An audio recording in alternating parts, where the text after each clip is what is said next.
nag-autos na po ng investigasyon si Speaker Romualdez para maimbestigahan ho itong issue na ito dahil may mga nagreklamo yata ng mga senior citizen na yung pagbibigay daw ng discount without mentioning yung pangalan ng kumpanya, parang pakiramdam po nung biktima, teka muna, bakit isa lang ang bibigyan mo ko discount? Dapat, paano ba talaga kung, ano ba kayo senior citizen na talaga? Pag kayo ba bumili ng mga ganito, di ba yung ang alam ko yung total ng bill ninyo o kagaya ito, bibili ka ng 3 coffee, isa sa iyo, isa sa asawa mo, isa sa apo mo, yung sa iyo lang ang may discount. Paano ba ito? Kasi ganito, unang-una sa lahat, nagpapasalamat ako sa ating speaker, Martin Romualdez, at talagang ipinakita naman niya ang kanyang suporta at pagmamahal sa mga senior citizens. Kasi talagang matagal na nangyayari ito, Erwin. Talaga ang daming establishment na umaabuso. Talaga at hindi nire-respeto ang aming karapatan. So, ito, kung nainom mo naman lahat yung 3 kape, dapat lahat yan babawasan ng 20%. 20% senior citizens discount and 12% VAT. So parang 32% lahat yun. Pero kung sumahin mo, parang almost 30% lang. Dahil una, tanggalin muna yung VAT na 12%, tapos yung total, ialisin mo yung 20%. Ganun yun. No? So, ay marami talagang hindi nag-o-honor ng mga diskwento na yan. Kaya talagang maraming reklamo. Ngayon, talagang alam mo, si Chairman Joey Salcedo naman ng Ways and Means, sa Wednesday, magkakaroon na kami ng investigasyon. May meeting na at magkakaroon na ng investigasyon. Kasi talagang madalas na nangyayari ito. Hindi lang itong... Makasingit lang kung Mila. So, bukod sa 20, wala ding VAT yung kakainin o bibilihin ng mga senior. Ganun ba? Yes, VAT exempted kami for 12%. Oo. Pero, paano, ma'am, kung kunwari, kayong magkakaibigan, 4 kayo na senior citizen o 5, kumain kayo, mga kaklase mo. Paano ito ang deduction nito? Lahat kayo, tiga 20-20-20? O hiwa-hiwalay ang bill ninyo? No. Kung isang bill lang yon at lahat kami ay senior citizen, buo yon. Kung let's say ang nakain namin ay 5,000, yung 5,000 tatanggalan muna ng VAT na 12%. Tapos after the VAT, yung total, doon aalisin yung 20%. Na bawat isa kabuuan na 20%? Hindi, kung lahat kayo ay senior citizen, kabuuan na. Pero kung meron isang hindi senior, i-divide by 5, tapos yung 4 portion lang, yun lang ang mababawasan. Maganda yung KKB na lang. Para at least malinaw yun, di ba? Kong Mila. Hindi papayag si Kong Mila. Pag si Kong Mila, sabi ni Kong Mila, hindi, ako na bahala dyan. Biro lang. Kong, matanong ko lang pala, isa pang problema kong, lalo na sa mga hotel, mga motel, sinasabi nila, pag meron na raw promo, hindi na effective ang senior citizen discount o PWD. Totoo ba ito? Yun nga din ang inaano ko, kung may questionahan ko sa mga restaurants, sa mga na hotels na kung promo na, wala na daw yun.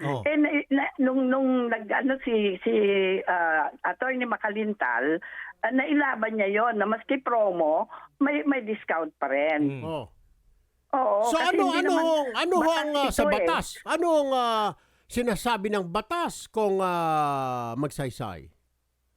Ang batas, ang talagang maski promo man o mababawasan ang kung senior citizen ang kakain o nag-avail ng service na yan, mababawasan ng 12% VAT and 20% discount. Pero pinaglalaban, di ho ba yun ang noon ni Attorney Makalintal?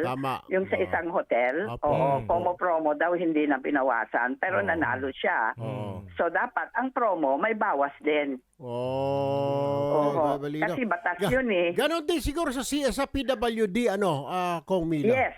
Pati ganun din ang PWD. Kung tama ba computation yan? Halimbawa ng mga restaurant, baka may sarili silang computation dito. Kaya mali-mali yan, kung lalo, wala ng mga calculator yan. Parang dapat siguro talaga malaman, di po ba? Oo. Kaya yun nga po. Ang ano, unang-unang Oh. tanggalin sa let's say 5,000 ang bill mo, lahat kayo seniors, ang unang-unang tanggalin yung VAT na 12%. Okay. Tapos after the VAT, yung total, dun aalisin yung 20%. Oh. Yun ang computation. Oo. Eh halimbawa po, isa lang ang senior citizen, 5 ang mga apo niya. Oh, Halimbawa tama. ganun. Oh, Paano delivery niya. po Yung computation? Yung isa lang. ang Paano kwan. yun? Kukunin. I-divide- Paano po? I-divided by 5. Kung Okay. 5 kayo kumain, isa lang ang senior citizen, i-divided by 5. Tigwa Yung isang 1,000. portion, Doon sa 1,000 yung na yun, 1,000, yun lang ang baalisan ng 20%. Yes, yun lang ang aalisan. Paano sa mga butika, Kong? Bibili ng gamot, maintenance. Tapos na nagpabili yung kanyang apo Oh. ng mga ng mga tiki-tiki na gamot. Paano yung bilihan naman doon? O ba nagpabili ng mga tempra, yung Yeah. bata, yung apo mo? Yeah. Pwede kayo. Paano naman din ho ito? Aalisin yun. Kasi obvious naman na hindi nagtitiki-tiki ang senior citizen. Tiki-tiki. O, nagtitempra, di po ba? Oo. Oo, yung tempra na liquid. Opo. Yun, obvious naman na hindi umiinom ng aalisin yun. Pero pwede pong gamitin yan ng kanyang apo na wala po doon yung senior citizen. Si Lola, kunwari. Hindi. Wala. Hindi pwede. Hindi. Kailangan si senior mismo nandun. Yes, si senior at yung may ano ito may booklet. Opo. May booklet. Isa pa yan na consumption ng mga senior citizens, yung booklet na yan. Eh, may sakit si Lola nasa bahay. Pwede Paano ba? kung may sakit Oh. Kong Mila at di ba yung kapunta? inaapo, bilhan mo ako ng gamot. Hindi Ayan. effective yung senior citizen discount na yon, ma'am?